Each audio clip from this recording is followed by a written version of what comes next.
All right, in this video, I'm going to talk about the concept of a choke point. And we're going to illustrate, first of all, use an example from the Canadian banking industry that happened very recently with the trucker protests.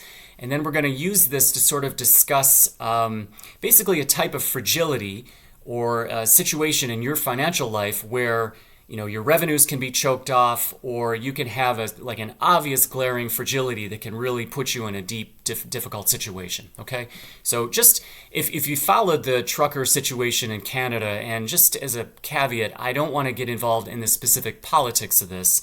What I want to do is sort of keep this in. I want to stay in my lane, which is to talk about personal finance and investing. So the takeaway I want to make from that situation was that the Canadian government, by a stroke of the pen, can decide that certain citizens can have their bank accounts seized or have their assets in their banks bricked off from them, basically. And if you think about it, this is true in any country where the government authorizes a bank to conduct business through the issuance of a banking permit or a banking license. So in the United States, too, the authorities have very, very significant power over the banking sector and can use the banking sector as an instrument to project their power or project control. And in the United States, for example, if you're under suspicion for money laundering or for tax evasion or certain criminal activities, your bank account can be bricked as well. There's a due process, and you need, a judge and things like that. I guess what was striking about Canada is the government made a decision that in some ways was retroactive, because they instructed the banks to also provide information on people who had donated to the trucker protest, which had been decided to be illegal after the fact.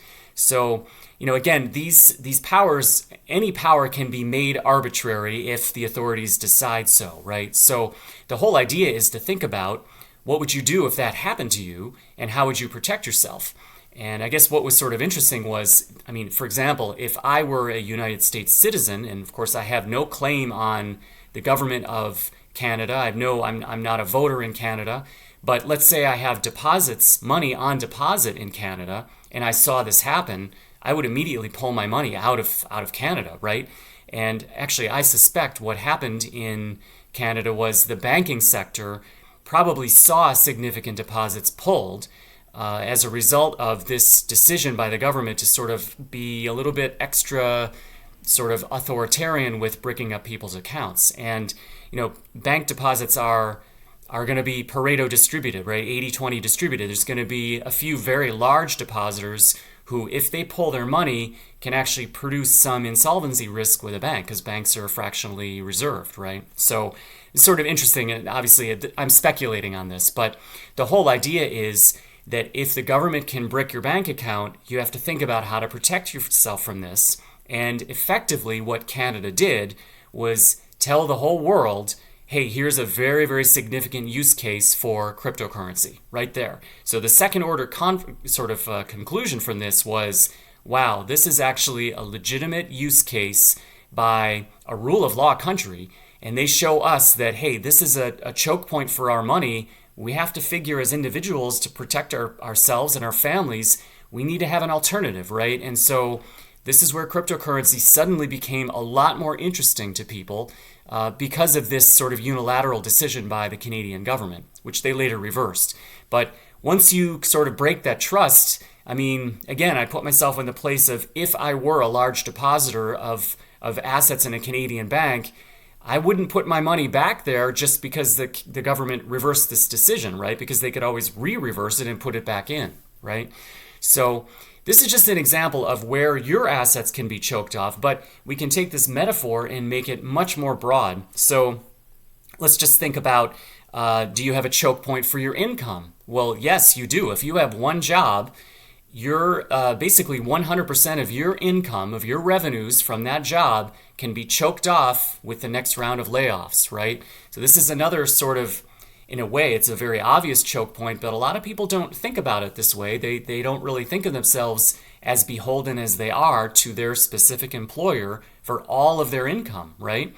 And so how do you protect yourself from that choke point? Well, maybe you need to have a side hustle. Maybe you need to start really building sort of passive income vehicles or having investments that throw off cash flow, right? so that you can reduce your dependence on this single choke point of your income. Other examples of choke points happen in geopolitics. I mean, if you think about Germany, they have a tremendous energy choke point, which is their natural gas supplies from Russia, right? And this didn't become a really obvious problem until it did. And so you want to be thinking about, this is obviously at the geopolitical level, that's for governments to think about. But for us as individuals, we want to think about what would be the types of choke points that could put us under significant duress, and what should we do to think about them. And then the final point I want to make is this is not worrying about random, improbable problems. Like, what do I do if a meteor hits my house and a nuclear war breaks out or something? This is just identifying very, very obvious choke points where you could be at risk. And so the banking sector is one example of an obvious choke point of your assets. Well, one protection of that is keeping cash at home and cryptocurrency, for example. Another obvious choke point would be if you have one job and one income source, 100% of your revenues come from that income source, that's a choke point, right? Or let's say you have a tremendous amount of debt, or you're running a significant amount of leverage on some business that you're running. Again, a choke point would be if your bank decided not to roll your loan or not to renew your loan. So you have a choke point in the form of debt capital. So these are just examples, but you want to think about what choke points exist in your life, financially or otherwise, and how can I ameliorate them? How can I protect myself, my family, from these obvious risks? Okay? That's all for now, and as always, thanks for watching.